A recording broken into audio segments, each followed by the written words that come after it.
My father was dying in a hospital bed 3 feet away from me when my mother chose that exact moment to tell me I was never theirs. She didn't lower her voice. She didn't ask the nurse to step out. She said it the way you'd correct a chart, calmly, like she was clarifying a detail before the paperwork went through. My father was awake enough to hear every word. He didn't stop her. I want you to understand that part first, because it's the part that took me the longest to forgive. I didn't cry in that room. I didn't say anything at all. But what my mother didn't know was that the woman who actually gave birth to me had been trying to reach me for 6 months, and I had already said yes. My name is Claire, and this is the story of the day I learned exactly what I was worth to the people who raised me, and exactly what I was worth to the people who didn't. Welcome back to Storylines Within, where we tell quiet, true-to-life stories about the families we're born into and the families we choose. If you've ever had someone make you feel like a line item instead of a daughter, this one is for you. Make sure you're subscribed so you don't miss what happens next, and drop your city in the comments. I always love seeing where this community is watching from. Let me take you back to the beginning, because to understand what happened in that hospital room, you need to understand the 30 years that led up to it. I want to tell you about a Tuesday in October, 3 years before that hospital room, because it's the kind of memory that explains everything if you know where to look. I was 26 years old, sitting at my mother's kitchen table in Bexley, watching her arrange a fruit tray for my cousin Tyler's engagement party. She had bought 3 kinds of melon and a pineapple shaped like a swan, and she was narrating the whole thing out loud. Who would be impressed by the swan? Who would notice if the cantaloupe wasn't ripe enough? I had asked, almost as an afterthought, if she remembered my birthday was that Saturday. She didn't look up from the pineapple. "We'll do something small," she said. "Things are busy with the party." I said okay, because that was always the answer I gave. I had been giving it since I was a child, and somewhere along the way, it had stopped feeling like a sacrifice and started feeling like just who I was. The easy one. The one who didn't need much. My name is Claire Whitfield, and I grew up in a house where love was distributed like a budget line item, carefully, deliberately, and always with someone keeping score. My father, Richard, worked in commercial insurance for 31 years at the same firm downtown, the kind of steady, unremarkable career that paid for a house in a good school district and not much else in the way of warmth. My mother, Margaret, didn't work outside the home, but she ran that household the way some women run a company, with quarterly expectations and annual reviews nobody else knew they were taking. I was their only child. At least that's what I believed for the first 30 years of my life. I didn't know yet that the word only was doing a lot of quiet work in that sentence. The cousin I mentioned, Tyler, was my Aunt Carol's son. Carol was my mother's younger sister, louder, blunter, the kind of woman who said the thing everyone else was thinking and called it honesty. Tyler and I were raised 18 months apart and treated like we'd been raised on different planets. When Tyler turned 16, there was a party with a rented hall and a band. When I turned 16, my mother took me to get my hair cut and called it a celebration.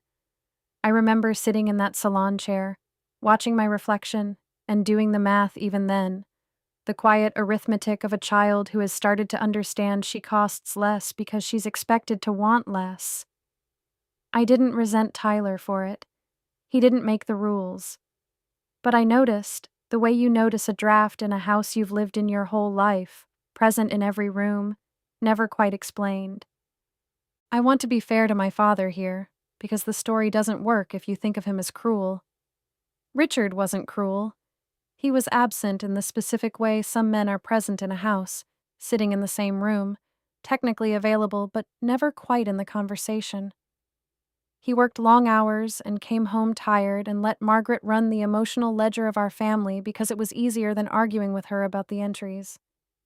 When I was small, before I understood any of this, I used to wait by the front door on the evenings he came home early, just to get a few uninterrupted minutes of him. He was kind to me in the moments he was present.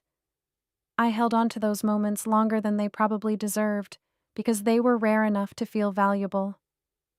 That's the cruelest trick scarcity plays on a child. It teaches you to treasure crumbs and call it a feast. The one person in that family who made me feel like a full person instead of a budget line was my grandmother, Eleanor, Richard's mother. She lived 20 minutes away in a house full of books and houseplants, and every Sunday afternoon she'd have me over and let me talk for as long as I wanted about anything at all. She never compared me to Tyler.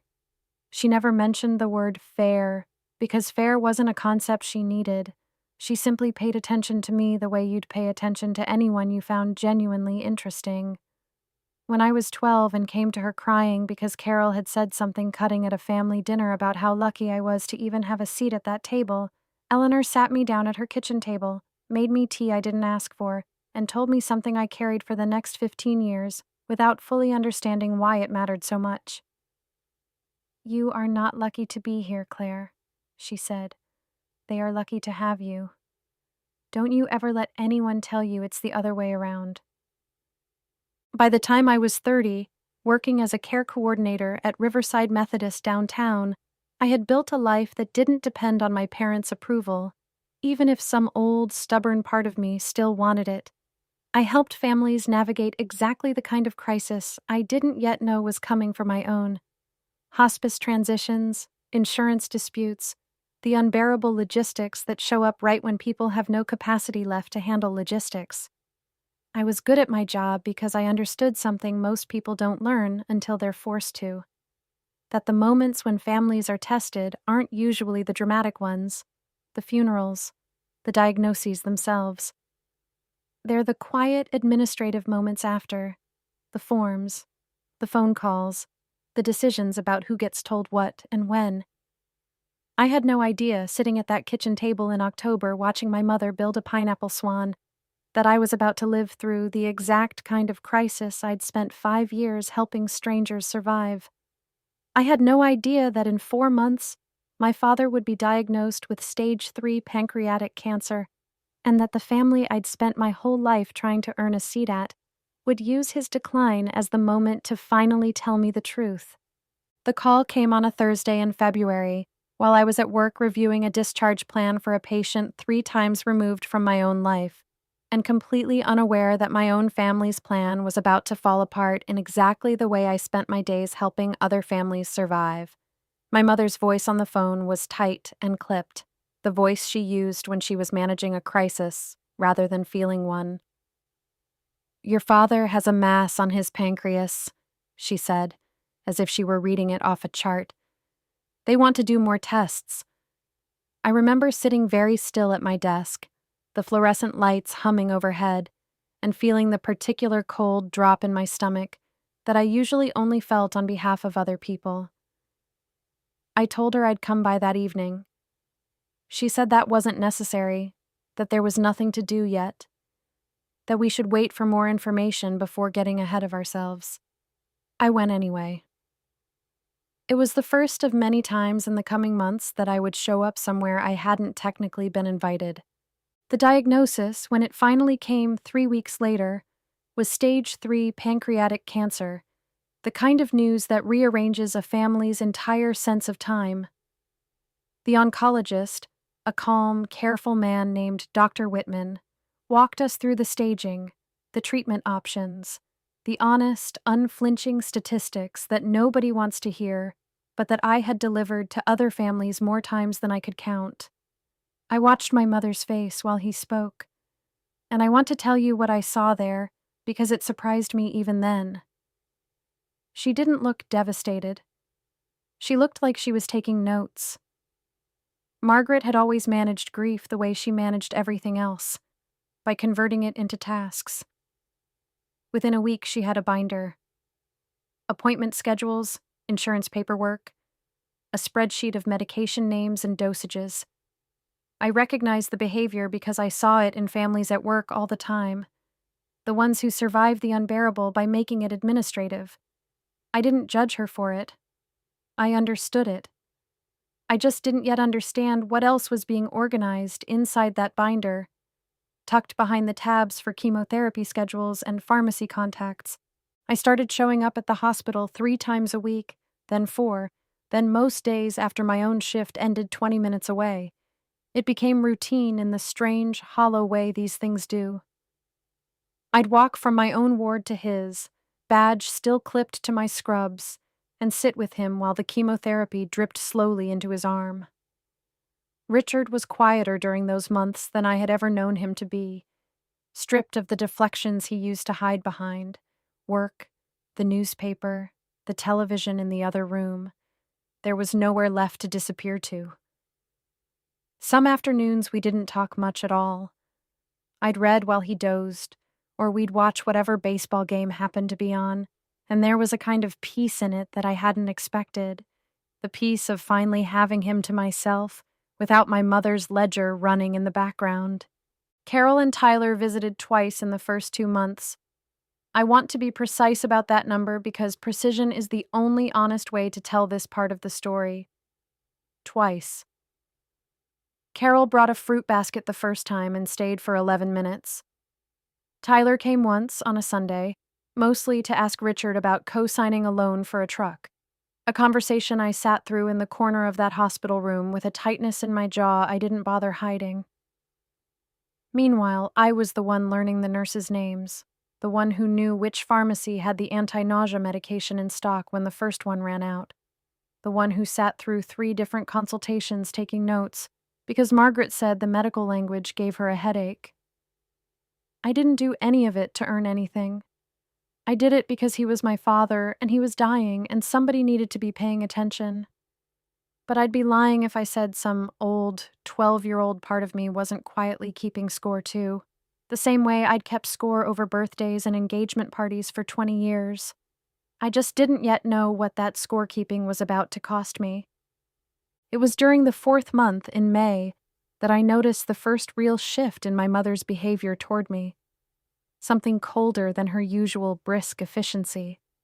She started ending phone calls quickly. She stopped including me in the group texts with Carol about scheduling. When I offered to come to an appointment with the estate attorney, just to take notes the way I had for every oncology consultation, she told me, almost too fast, that it wasn't necessary, that it was just routine paperwork, that Richard's affairs were being handled. I remember standing in the hospital parking garage after that conversation, looking at my phone, feeling the particular unease of a professional who recognizes a pattern she's seen 100 times in other families, the quiet, deliberate excluding of someone from conversations that affect them directly. I told myself I was imagining it. I told myself grief makes people strange. I had no idea yet how right I was to feel uneasy, or how wrong I was about why. By June, Richard had finished his 2nd round of chemotherapy, and the scans showed what Dr. Whitman called a partial response, not remission, not retreat, just a holding pattern that bought us time without promising much of it. I want to tell you about the Tuesday in late June when I first understood that something was being kept from me, because it's a small moment, the kind that wouldn't mean anything in any other story. But it's the moment everything else hinged on. I had stopped by the house to drop off groceries, the way I did most weeks now, since Margaret had stopped doing much of the shopping herself. The kitchen table was covered in papers, and my mother swept them into a folder so fast that a corner caught under the sugar bowl and tore.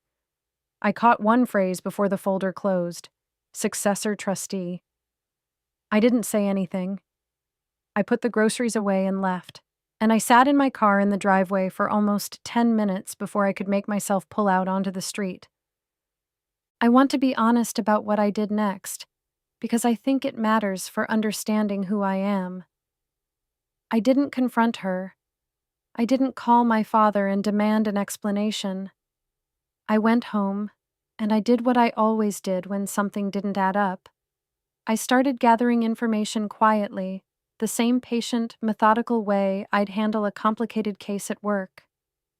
I called the county recorder's office the next morning during my lunch break and asked, in the careful, professional voice I use with families every day, whether there were any recent filings under my father's name. There's a particular kind of calm that comes over me when I'm working a problem instead of feeling it, and I use that calm now because the alternative was panic, and panic doesn't get you answers. What I learned that week was that Eleanor, my grandmother, had set up a family trust 8 years earlier, before her own death, and that the trust documents had recently been amended.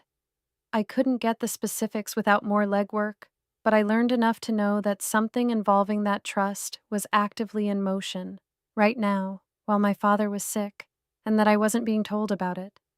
Eleanor had died when I was 27, 3 years before any of this.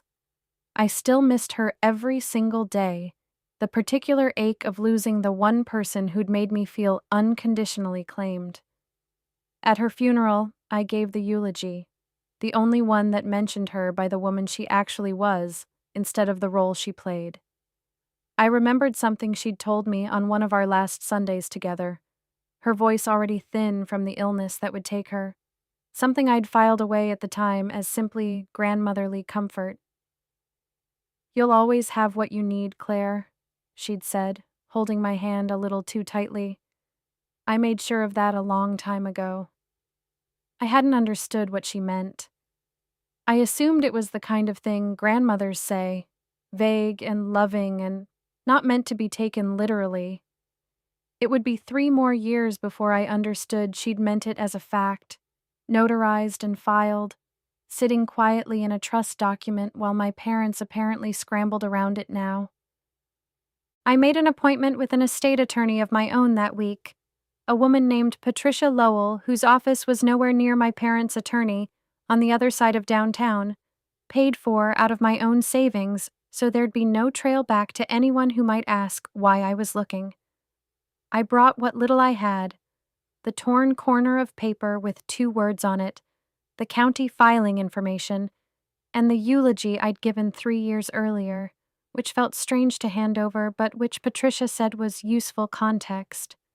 She told me what I suspected, but hadn't let myself fully believe, that if Eleanor had structured a trust with specific distribution terms tied to a beneficiary, that trust would operate independently of whatever my parents' own will said, and independently of whatever decisions they were currently making about their own estate. She also told me something I hadn't considered, that if I wanted real answers, I'd need my own copy of my birth certificate, since trust documents sometimes defined beneficiaries by precise legal relationship, and she wanted to make sure there wasn't ambiguity about mine. I want to pause here and tell you that requesting my own birth certificate should have been the simplest task in the world. It wasn't. The version I'd always known, the one I'd used for my driver's license, my passport, my college enrollment, was what's called an amended certificate, issued after an adoption is finalized, listing the adoptive parents as if they were the only parents who had ever existed. Patricia explained this to me gently, the way you'd explain a diagnosis to someone who hadn't asked for one. If I wanted the original, the one issued at birth, before any amendment, I'd need to file a separate request through the state's Vital Records Office, available to adoptees over the age of 21 under a law that had changed a few years earlier. I sat in her office, 30 years old, and felt something underneath me shift that I didn't have words for yet, the particular vertigo of learning that a piece of paper you've carried your whole life was never the whole story to begin with. The state's Vital Records Office told me the request would take 6 to 8 weeks, which meant I spent the better part of July and August carrying a question I couldn't ask anyone, not my father, who was now starting his 3rd round of treatment, and not my mother, who had grown so careful and so distant that some days we barely spoke beyond logistics. I went to work. I sat with Richard during his infusions.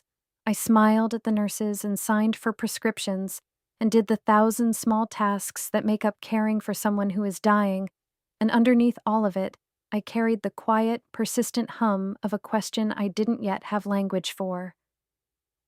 I want to tell you that I had some dramatic suspicion forming, some clear picture of what I was about to learn, but the truth is messier than that. Mostly, I just felt unsteady, the way you feel when you've noticed a single loose board in a floor you've walked your whole life and haven't yet decided whether to test your weight on it. The envelope arrived on a Wednesday in late August, plain and government issued, the kind of envelope that gives no indication of the size of what's inside it. I didn't open it at work. I drove home, sat at my own kitchen table, the one I'd bought myself in the apartment I'd paid for myself, and I opened it the way you'd open something you already half know will rearrange your life.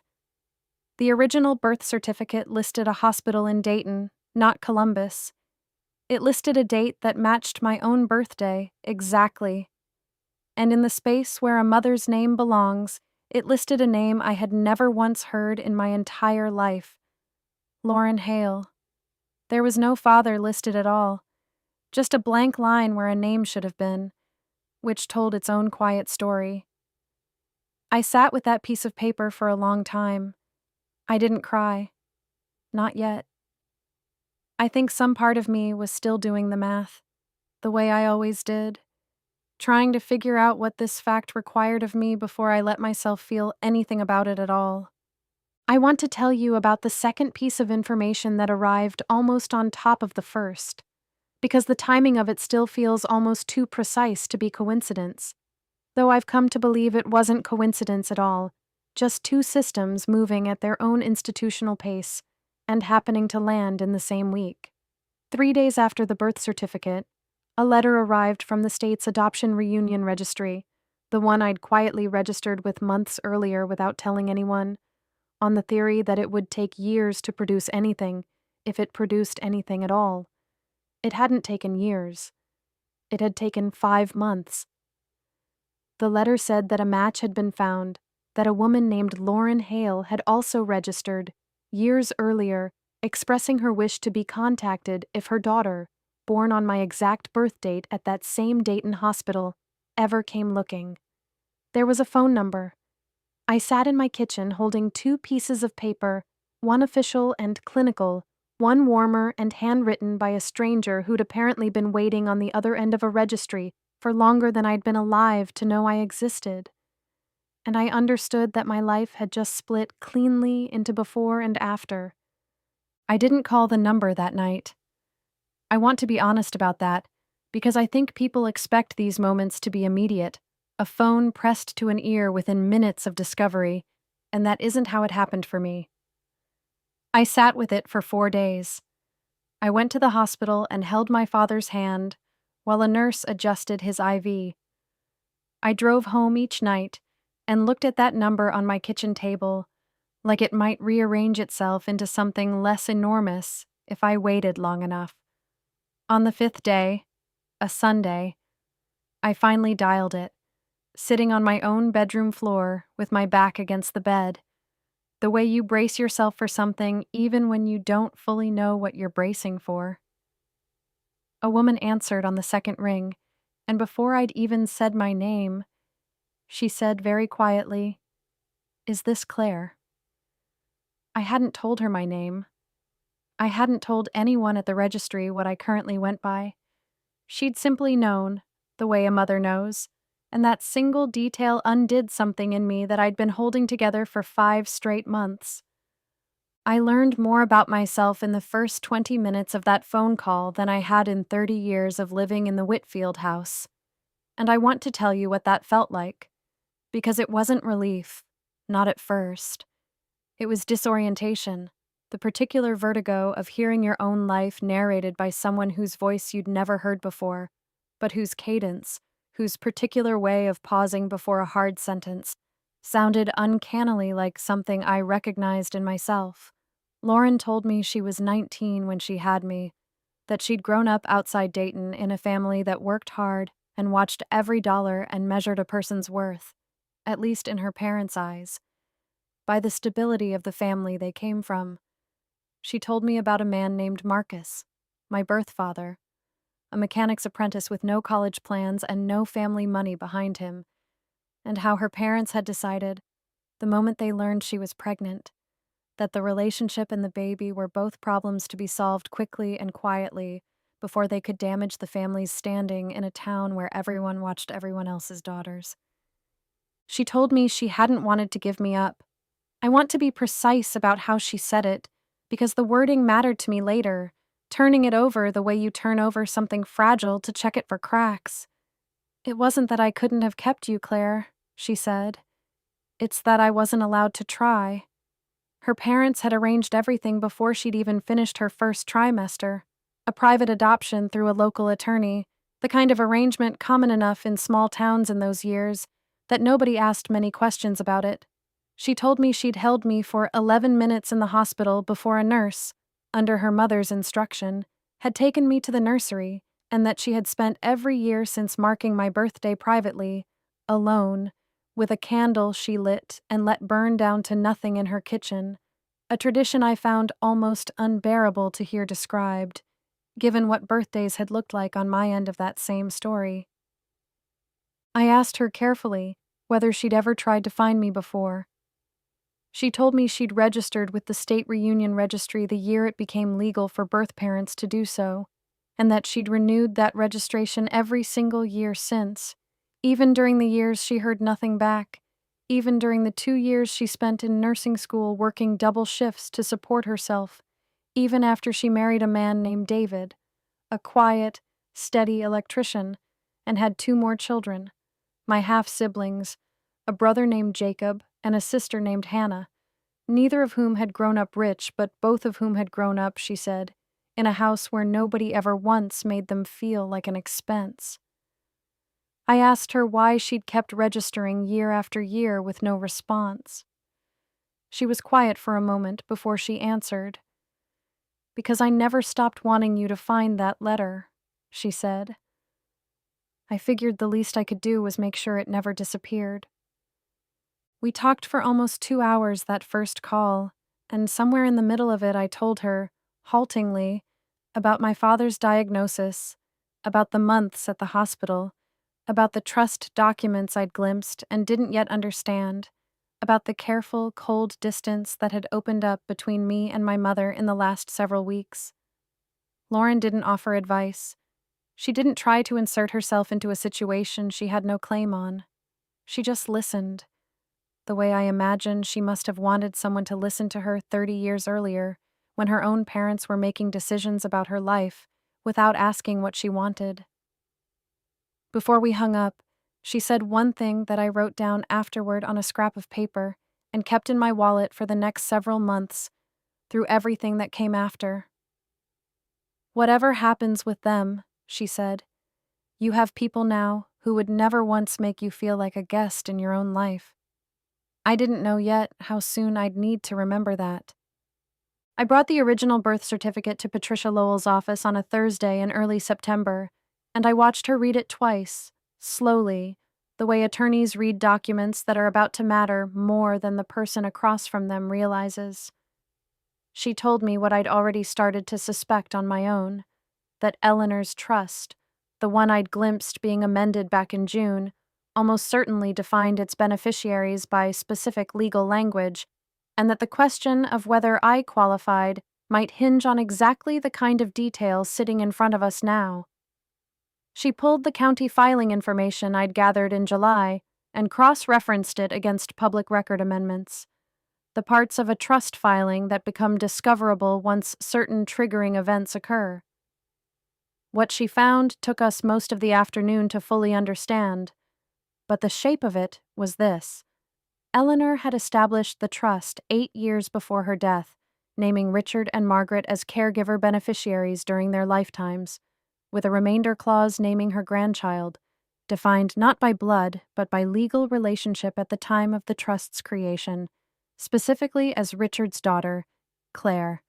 I want to explain why that single word, legal, mattered as much as it did, because it became the hinge the rest of this story turned on. Patricia explained that trusts can define beneficiaries however the grantor chooses, by blood, by marriage, by legal adoption, by name alone. Eleanor, drafting this document with her own attorney 8 years before she died, hadn't left the language ambiguous. She'd named me specifically, by my legal relationship to her son, The relationship created the day my adoption was finalized 30 years earlier.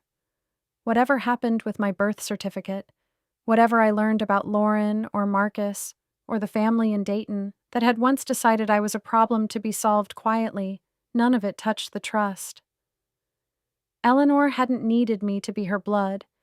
She'd simply needed me to be claimed, and she'd made certain, in writing, notarized and filed, that nobody could later argue I wasn't. Patricia also confirmed something else.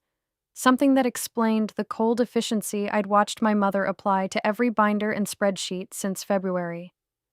The trust's caregiver distributions to Richard and Margaret, the monthly disbursements that had quietly supplemented their income for 8 years, were structured to terminate upon a specific triggering event, the death of the income beneficiary, meaning Richard, at which point the remainder would pass directly to me through a corporate trustee, the bank that had administered the trust since Eleanor's death.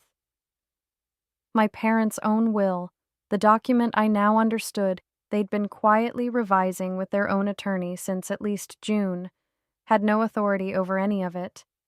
They could write me out of every page of that will, and it would change nothing about what Eleanor had already arranged. I sat in Patricia's office and felt something settle in me that I hadn't expected. Not triumph exactly, but a kind of grounded clarity. Whatever my mother was planning to say to me, whatever the recent coldness had been building toward, I finally understood she'd been organizing herself around a fight she had already lost. I left Patricia's office with 3 documents in a folder I would carry for the next several weeks, without quite deciding what I'd do with them: the retainer letter confirming I now had counsel of my own, a summary of the trust's relevant terms, and my original birth certificate listing Lauren's name where my mother's had always sat on the version I'd grown up using. I drove straight from that appointment to the hospital, because Richard had a scan scheduled that afternoon, and some old habit in me still needed to be there for it regardless of anything I now knew. I sat beside his bed while he slept off the sedation, and I looked at his tired, papery face, and I felt something complicated that I still don't have a clean word for. Grief for a man who was still alive, anger at a man who had let his mother do the work of protecting me that he himself had never quite managed, and underneath both of those, a stubborn, persistent love that none of what I now knew seemed able to touch. I didn't yet know that the scan results coming back the following week would accelerate everything, would compress whatever time we had left into weeks instead of months, and would push my mother toward the conversation she'd apparently been organizing for since June, the one she would eventually have, calmly, in a hospital room, with him still able to hear every word. The scan results came back on a Tuesday in mid-September, and I was the one standing in the hallway outside Dr. Whitman's office when he delivered them, because Margaret had a hair appointment she didn't reschedule, and Richard had asked, in a voice gone thin with exhaustion, whether I would just go hear it and tell him after in plain words, without all the medical language he no longer had the energy to translate. The cancer had spread to the liver. Dr. Whitman used the phrase, weeks to months, the careful, deliberately imprecise language doctors use when they no longer believe more aggressive treatment will buy meaningful time. I had delivered versions of this sentence to other families more times than I could count in my career, and I had always thought I understood what it felt like to receive it. I didn't. I stood in that hallway and felt the floor of my own life tilt in a direction I wasn't prepared for, even though some clinical, professional part of my brain had been quietly expecting it for weeks. I drove to my parents' house that evening to tell my mother in person, because some things shouldn't arrive by phone, and I found her at the kitchen table with Carol, the two of them surrounded by paper in a way that had become disturbingly familiar over the past several months. Margaret took the news the way she took everything, by reaching for a pen. She wrote weeks to months at the top of a legal pad like it was an action item, and Carol reached over and squeezed her hand, and I stood in the doorway of that kitchen feeling like a stranger who had wandered into someone else's emergency. Carol looked up at me then with an expression I'd seen on her before, at every holiday, every birthday, Every family gathering where the math of who belonged and who didn't got quietly recalculated. "We need to talk about logistics soon, Claire," she said. Not unkindly, but not warmly either. "There's a lot that needs sorting before," she paused, "before things get harder." I didn't ask what logistics meant. Some part of me, the part that had spent 4 months gathering documents in a folder of my own, already suspected. Over the following 2 weeks, I watched my mother's behavior toward me curdle into something I could no longer pretend not to notice. She stopped asking me to come to appointments. She started referring to estate matters in clipped, vague language whenever I was in the room, then changing the subject entirely if I asked a direct question. Tyler, who had visited his dying uncle exactly 3 times in 7 months, started showing up more frequently, always with Carol, always disappearing into the den with Margaret for conversations that went quiet the moment I walked past. I want to tell you I confronted her during this period, that I demanded to know what was happening. But that isn't who I am, and it isn't who this story is about. I kept showing up at the hospital. I kept holding my father's hand during the increasingly difficult afternoons. And I kept my own folder close, the retainer letter, the trust summary, the birth certificate, carried in my bag everywhere I went, the way you carry something you hope you won't need, but have stopped believing you can afford to leave at home.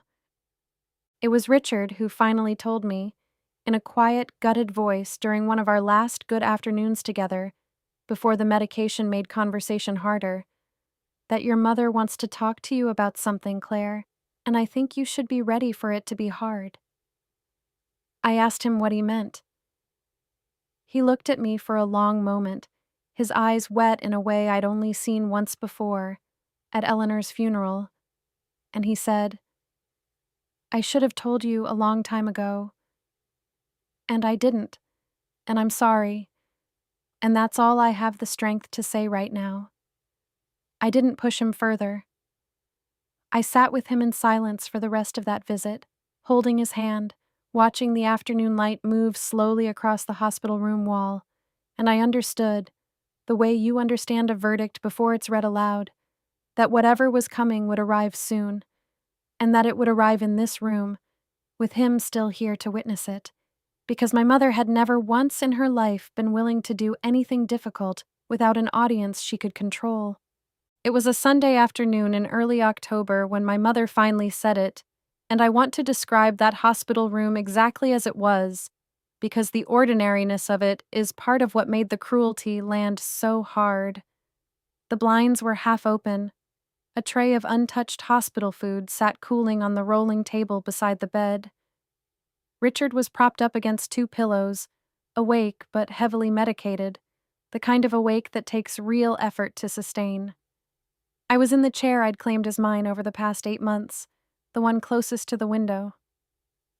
Margaret stood at the foot of the bed with her coat still on, like she'd planned to say what she came to say and leave quickly afterward.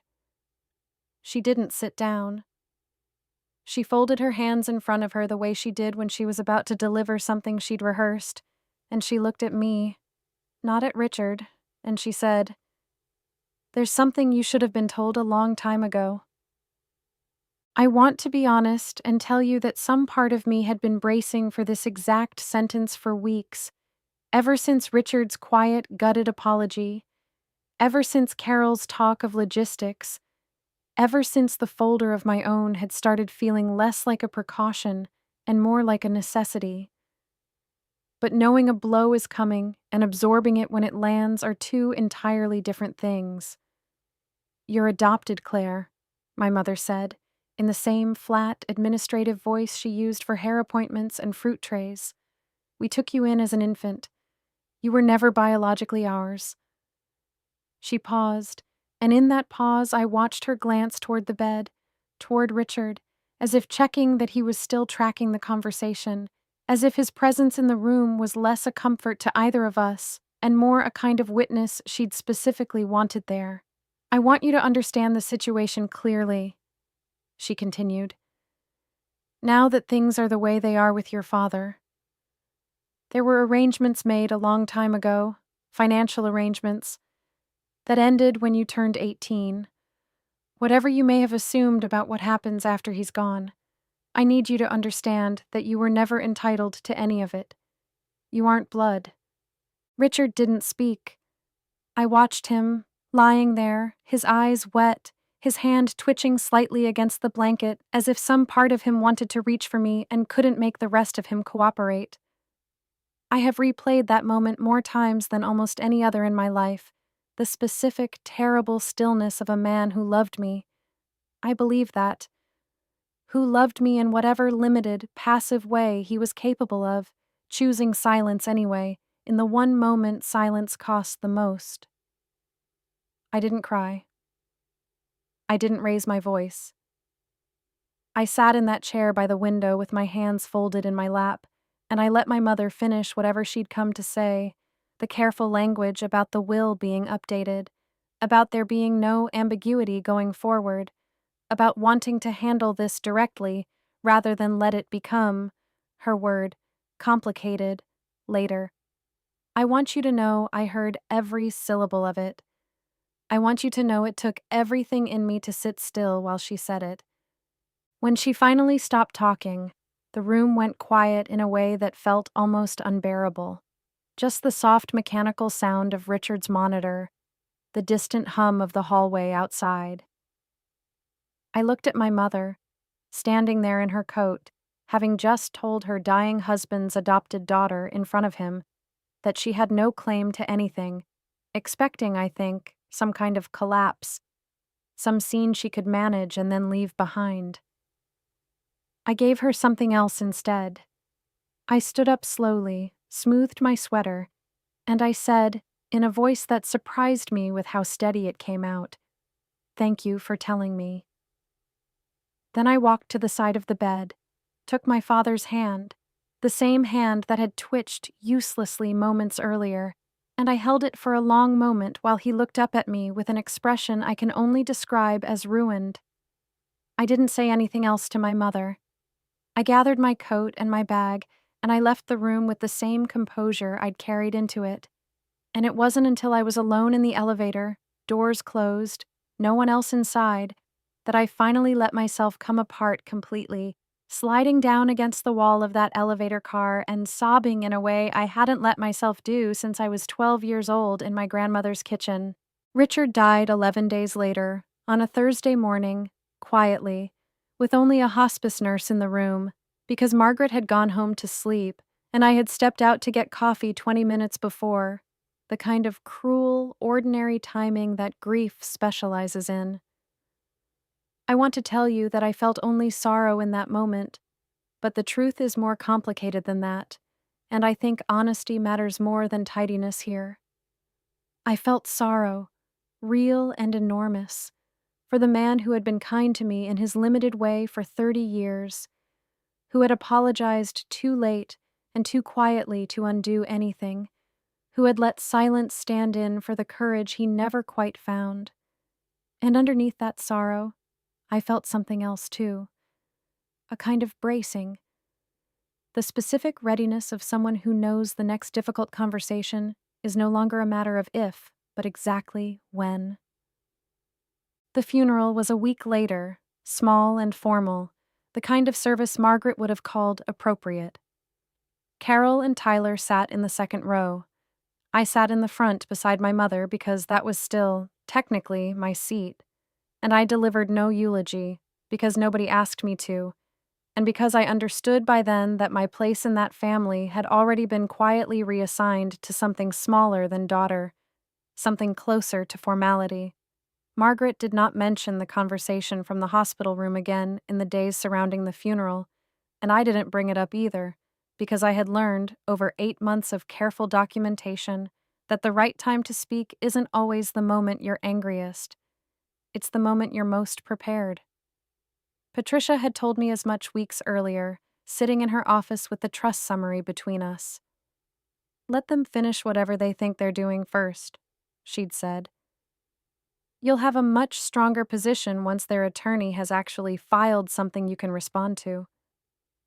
The call came 12 days after the funeral, from Margaret's attorney rather than from Margaret herself, requesting that I come in to formally sign documentation, acknowledging that I had been notified of my status and had no further claim on the estate, language Patricia recognized immediately as a waiver designed to head off exactly the kind of challenge I was now in a position to bring. I agreed to the meeting. I brought Patricia with me, and I brought the folder I had carried for months without using, the retainer letter, the trust summary, and my original birth certificate. The meeting was held at my parents' attorney's office downtown, a sterile beige conference room that felt almost comically inadequate for what was about to happen in it. Margaret sat across from me with Carol beside her, present, I assumed, for moral support, or perhaps simply for the satisfaction of watching. Their attorney slid the waiver across the table toward me, along with a pen, and began explaining its purpose in calm, practiced language, clearly designed to make refusal feel unreasonable. I let him finish.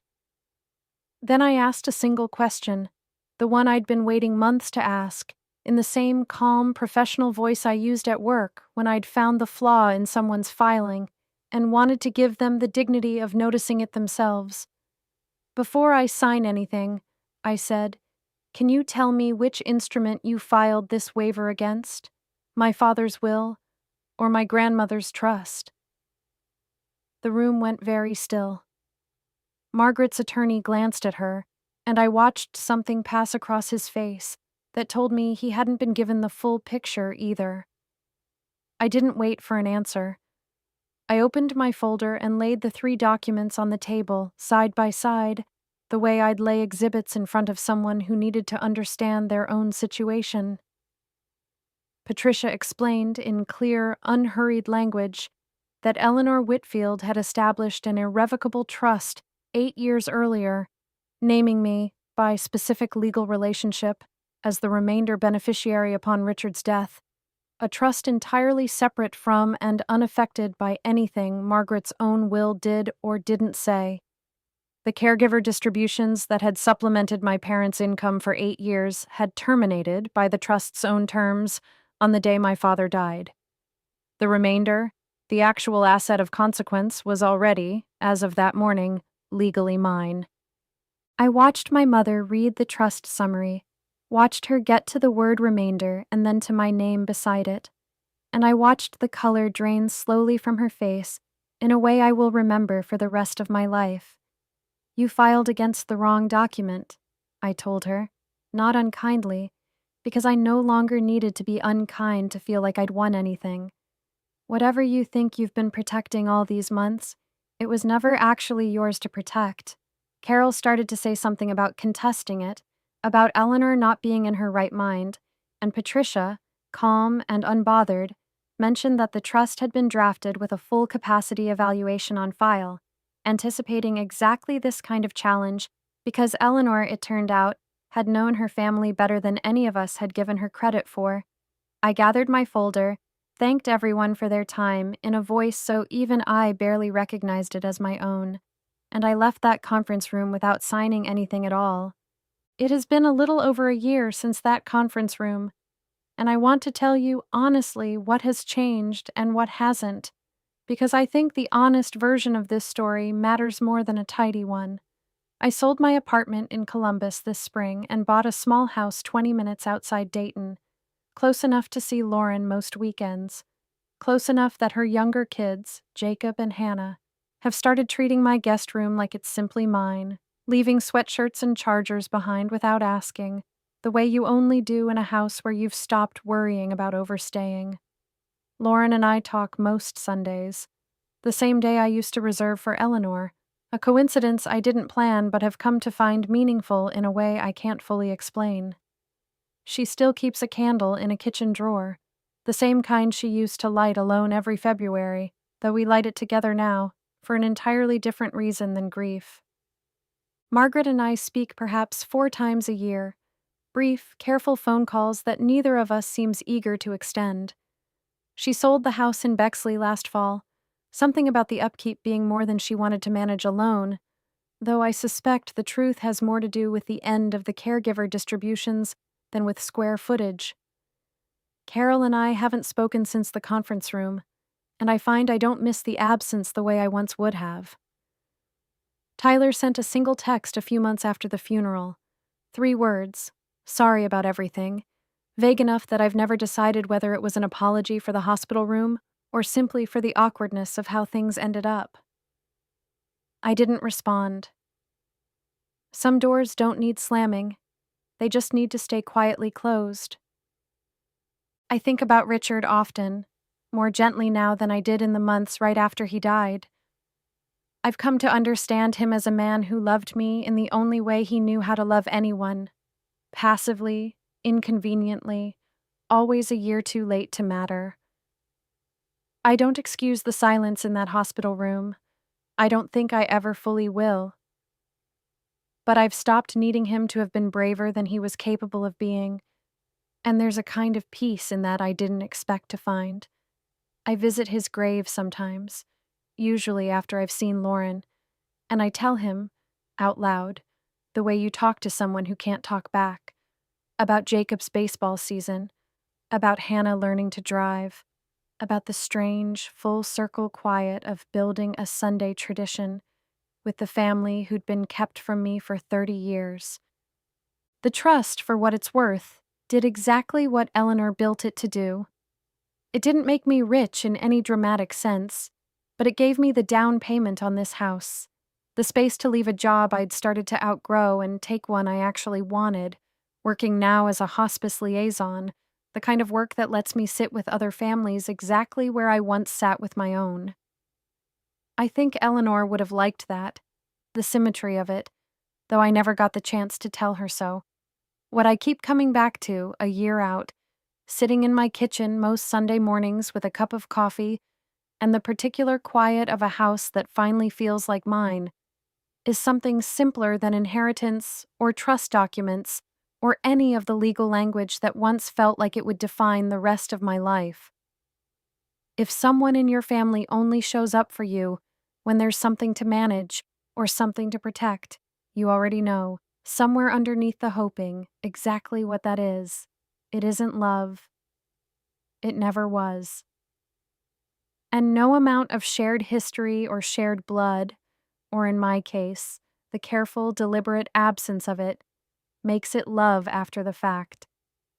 If this story hit you anywhere close to where it hit me writing it down, I'd love to know which moment landed hardest. Drop it in the comments below, along with where you're watching from. Like this video if you made it to the end with me. Subscribe if you haven't already, there's more of these stories coming. And if you know someone who's spent their whole life trying to earn a seat that should have just been given to them, send this their way. You don't have to keep auditioning for people who already decided your value before you walked in the room. You get to choose the table now. I hope you choose one where they're already saving you a seat.